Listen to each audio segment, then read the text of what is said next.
Tonight we are hearing from a Robins Air Force Base employee about that recent job directive from the Trump administration. Now, we've told you about those performance emails sent to workers, along with those federal worker buyouts. Now, the moves have drawn confusion and uncertainty for some employees across the country tonight. One Robins worker shares what he thinks about what's unfolding. Hunter King joins us live from Warner Robins to share what he heard today. Hunter.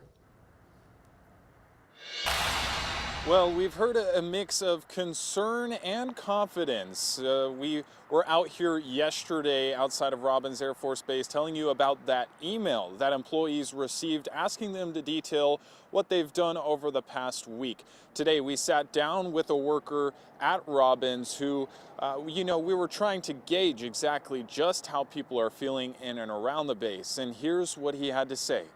For weeks, employees at Robins Air Force Base have been navigating uncertainty. Monday, we told you about the Department of Government Efficiency directive emailed to employees over the weekend. It required them to document weekly work activities or be forced to resign. Mark Maynard, a quality assurance specialist at the base, says documenting their work isn't as disruptive as it may appear from the outside, but does say that this new directive is redundant. Well, actually, we do this every day.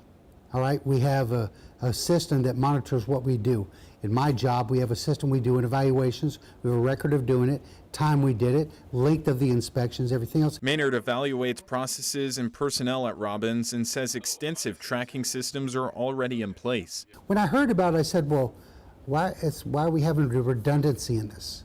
Now, if they want me to spell out what I did, I said, well, I guess I can do as long as there's nothing classified. And as for those buyouts offered to some people at the base, Maynard says few have taken the deal. It allows paid leave through September for those who resign by February 28th. Very few people have accepted it.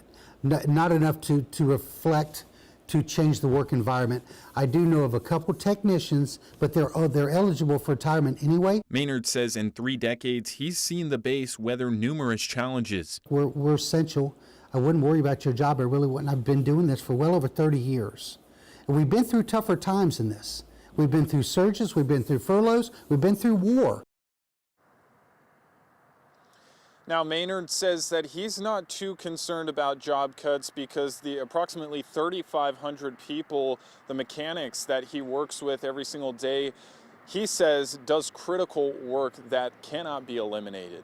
Reporting outside of Robins Air Force Base, Hunter King, 13 WMAZ News. Thank you, Hunter. White House Press Secretary Caroline Leavitt said today more than 1 million federal workers responded to Elon Musk's request for a list of 5 accomplishments. That's less than half the federal workforce. The Office of Personnel Management told agency leaders yesterday their response is voluntary and they wouldn't lose their jobs if they don't reply.